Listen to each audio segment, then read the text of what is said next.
Hi guys, പവർകാസ്റ്റ് പുതിയൊരു വീഡിയോക്ക് എല്ലാവർക്കും സ്വാഗതം. അപ്പോൾ നമ്മൾ ഏകദേശം 1.5 മണിക്കൂർ നമ്മൾ കാസ്റ്റ് ചെയ്തിട്ട് ഏകദേശം ഒരു 10 മിനിറ്റ് അടുത്ത് കിട്ടിയിട്ടുണ്ട്. അപ്പോൾ നിങ്ങളൊക്കെ ഇതിനെ കാണിച്ചു തരാം.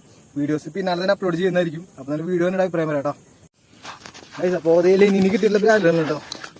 ഏകദേശം 1.5 മണിക്കൂർ കൊണ്ട് കിട്ടിയതാണ്. ഈ കിട്ടണ്ടായിരുന്നു അല്ലേ? ഇല്ല, ഇവിടെ അടിപൊളി 4 കിട്ടിയിട്ടുണ്ട് കേട്ടോ. ഇത് നമ്മുടെ MH കിട്ടിയത് നമുക്ക് നോക്കി നോക്കാം. അപ്പോൾ വേണ്ടി ഓക്കെ, MH 3 കിട്ടിയിട്ടുള്ളത് അത്യാവശ്യം കുഴപ്പമില്ലാത്ത. ഇനി ഇത് നമുക്ക് കിട്ടിയെന്ന് നോക്കി നോക്കാം. അവിടെ ഒന്ന് പുറത്തിട്ട് 3 കിട്ടിയിട്ടുള്ളത്. അതിൽ അത് രണ്ടും ഏകദേശം ഒരേ സൈസുള്ളതാണ്. ചെറുത് കുഴപ്പമില്ല. മച്ചാനുണ്ട്, പിന്നെ അത് MH ഉണ്ട്. അപ്പം 4 പേർക്കും കിട്ടിയുള്ള മീനാണ് ഈ മൊത്തം കാണുന്നത് കേട്ടോ. 3, 4, 5, 6, 7, 8, 9,